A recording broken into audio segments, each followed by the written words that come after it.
is a preview for Shira Oka Second Chances, an anime-themed video game under development. My name is Colleen Chu, and I'm the co-founder and community director for Okashi Studios, the company that's working on this game.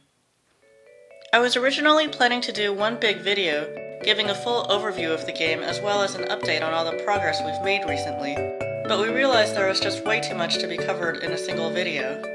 So this is actually going to be the first of a series of videos I'm planning to do, showing different parts of the game. In this video, I'll be talking about the main screen, and the changes that we've made to it since the previous time that we showed screenshots of it. Just to give you an idea of how far we've come since the last update, let's start by taking a quick look at an earlier screenshot that we posted last year.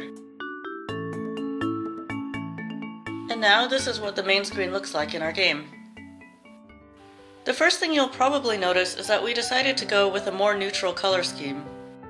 We felt that this matches the tone of the game better, as well as being easier on the eyes, which is important since you'll be spending a lot of time staring at the screen throughout the game.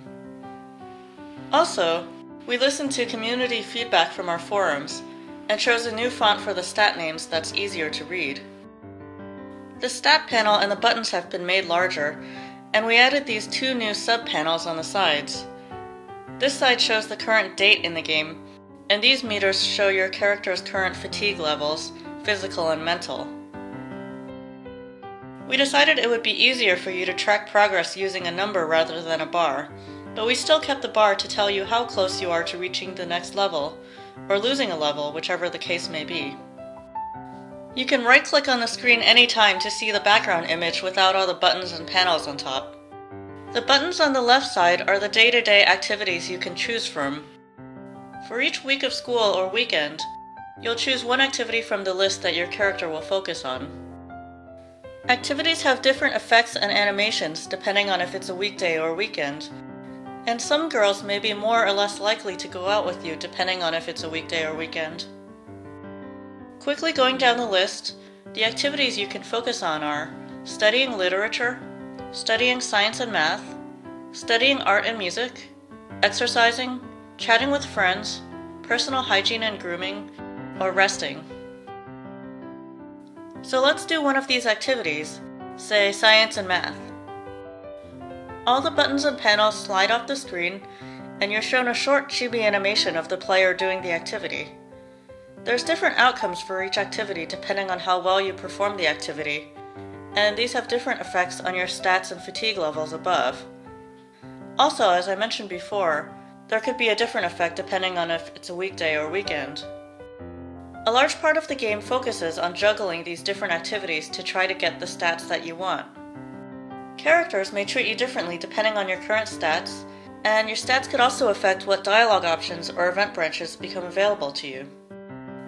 At the end of the scheduling period, the stat panel is updated with the results from all the days in that period.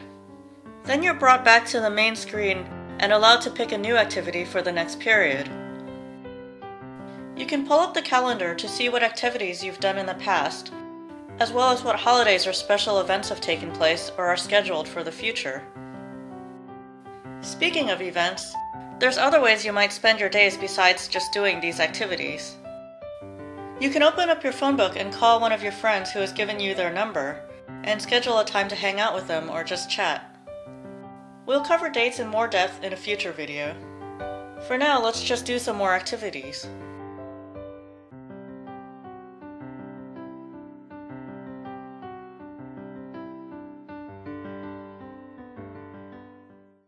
Sometimes a day's activity can get replaced by some event that you didn't schedule, like this one. These events let you interact with one or more characters, and usually has some effect on your stats, good or bad, depending on the choices that you made during the event. After the event is over, your school week or weekend period continues from before. You can use this button to pull up a map of the town. The list on the left shows which locations you can visit now. More locations open up later as you learn about them in the game.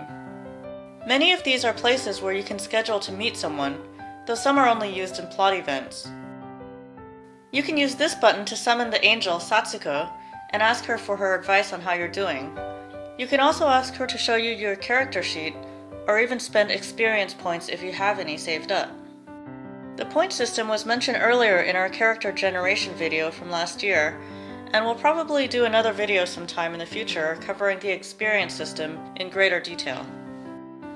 And finally, this last button brings up the game options. From here, you can save or load a game, quit, or tweak settings such as the video resolution, audio volumes, or text scrolling speed. Anyway, I think that gives you some idea of how the main screen works and what all the different buttons do. As always, we'd be very interested to hear your opinions on what you've seen here. We'd also be interested to know if there's a particular topic you'd like us to cover for our next video. You can let us know what you think by going to our forums at www.shira-oka.com/forum. Thank you for taking a look at our game today, and hopefully we'll get to talk to you more on our forums. Bye for now!